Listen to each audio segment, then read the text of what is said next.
Introduction. Have you ever noticed how loud your mind can get?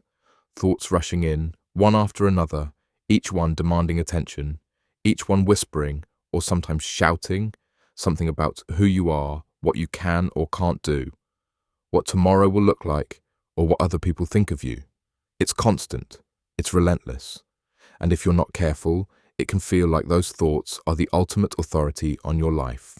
But let me ask you a question. How many times has your mind lied to you? How many times has it told you, you're not ready, only for you to prove yourself wrong? How many times has it said, you'll fail, but you succeeded?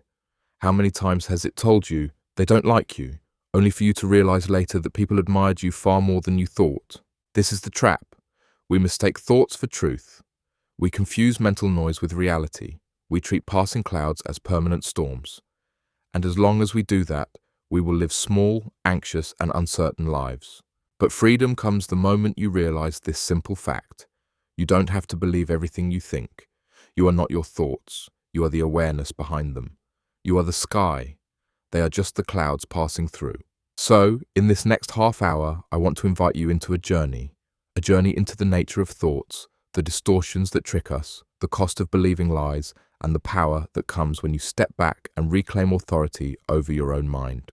This isn't theory, it's practice.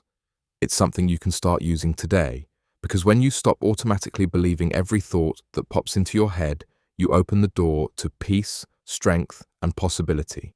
Part 1. The nature of thoughts. Your brain is a thought machine. From the moment you wake up to the moment you fall asleep, it's firing off ideas, judgments, predictions, reminders, and memories. It doesn't stop. Even in your dreams, thoughts swirl and combine into new stories. But here's the secret. Thoughts are not facts. They are mental events shaped by your past, your conditioning, your emotions, your fears, and your hopes. Think about it. If you grew up being told you weren't athletic, that story became a thought that repeats whenever you see a gym. If you grew up in a household where money was scarce, you might carry the repeating thought, there's never enough. I'll never have enough. If you were criticized as a child, you may carry the thought, I'm not good enough. But are those thoughts the truth? No, they're just imprints. They're echoes. They're like recordings stuck on loop. And here's something else. Your brain has a negativity bias. It evolved to protect you, not to make you happy. Thousands of years ago, assuming danger kept us alive. If you heard a rustle in the bushes, it was safer to think that might be a predator than to assume it was nothing. Today, we don't face tigers in the wild, but the brain still works the same way. It overestimates risk, it exaggerates failure, it highlights criticism. That's why you can have 10 people compliment you and one person criticize you, and it's the criticism that sticks. That's why your brain replays mistakes long after they've passed. But if you remember only one thing from this section, let it be this. Thoughts are like clouds in the sky. Some are light and fluffy, some are dark and stormy, some pass quickly, others linger, but none of them are permanent.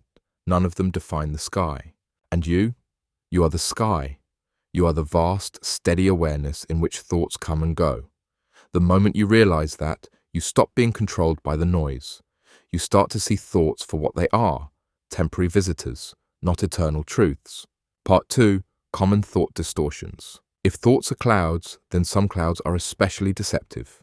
Psychologists call them cognitive distortions, patterns of thinking that seem convincing but are deeply misleading. Let's look at some of the most common ones. All or nothing thinking. This is when you see life in absolutes. If I'm not perfect, I'm a failure. But life isn't black and white. You can stumble and still succeed. You can make mistakes and still move forward. Catastrophizing. This is when your mind takes a small issue and blows it up into disaster. If I mess up this presentation, my career is over. If I don't get this opportunity, I'll never succeed. But the reality is, life rarely collapses from one event. The mind just loves to dramatize. Mind reading.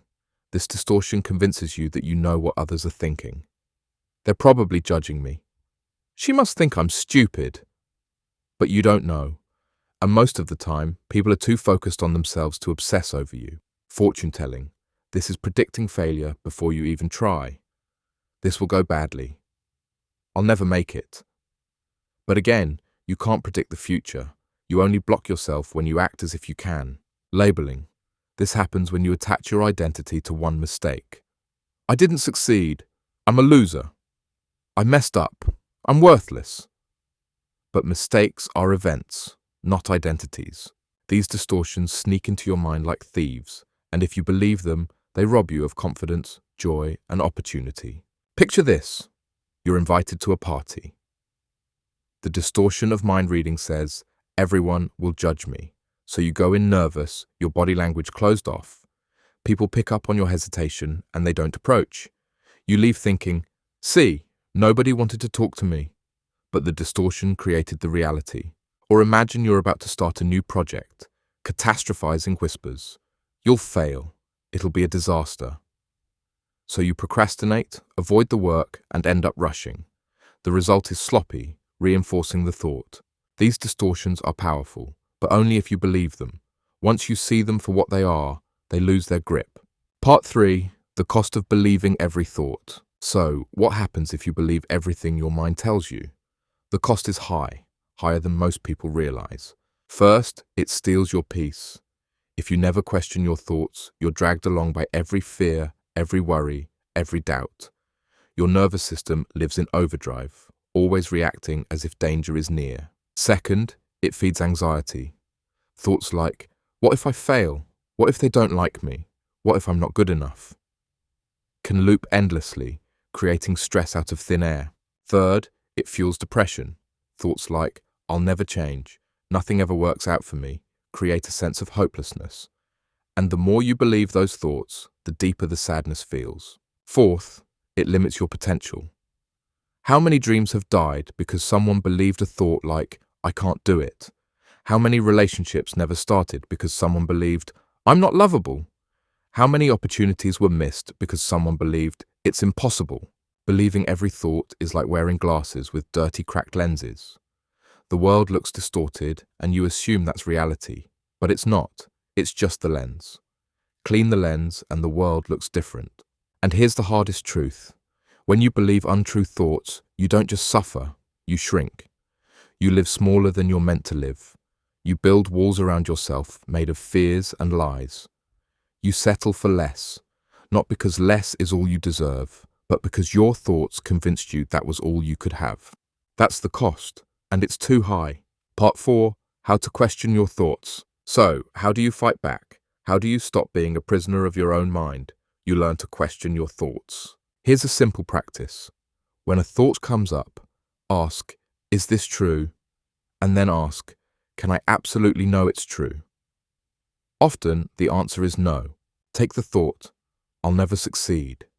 Is it true? Not necessarily. Can you absolutely know it's true? No. You haven't lived your whole life yet. There are countless opportunities ahead. Another tool. Cognitive behavioral therapy suggests identifying the thought, challenging it, and reframing it. Instead of, I'll fail, you replace it with, I can prepare, I can give my best. The outcome isn't certain, but my effort matters. Journaling helps too. When you write down your thoughts, you create distance. You see them on paper, and suddenly they're less overwhelming. Meditation is another path. Sit still, notice your thoughts, and let them pass. Over time, you realize you're not the thoughts, you're the one watching them. And here's a quick exercise. Imagine your thoughts are headlines in a newspaper. Some are dramatic, some are outrageous, some are silly. Would you believe every headline? Of course not. So why believe every thought? Part 5. Building a healthier relationship with your mind. The final step is learning to build a healthier relationship with your thoughts. Start by remembering this. You are not your thoughts. You are the awareness noticing them. That means you always have a choice. Practice mindfulness. When a thought arises, don't fight it. Label it. There's a worry. There's self-doubt. There's fear. Labeling creates distance. Choose which thoughts to feed. Imagine your mind as a garden. Some thoughts are weeds, some are flowers. You can't stop weeds from showing up, but you can decide which plants to water. Feed the thoughts that empower you. Use detachment language. Instead of saying, I'm a failure, Say, I'm having the thought that I'm a failure. That one phrase breaks the identification. Practice self-compassion. Replace the inner critic with an inner coach. Talk to yourself the way you talk to a close friend. And pay attention to your environment. Surround yourself with people and content that encourage healthier thinking. Because your thoughts don't grow in isolation. They're shaped by what you consume daily. Conclusion. So let's bring it all together. Your mind is powerful, but it's not always accurate. It generates thoughts based on fear, habit, and conditioning. If you believe every thought, you live as a prisoner.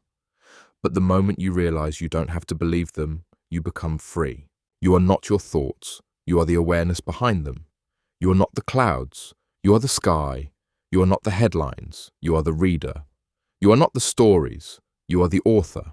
So the next time your mind whispers, you're not enough, or you'll fail, or it's impossible, pause, take a breath, and remind yourself, I don't have to believe everything I think.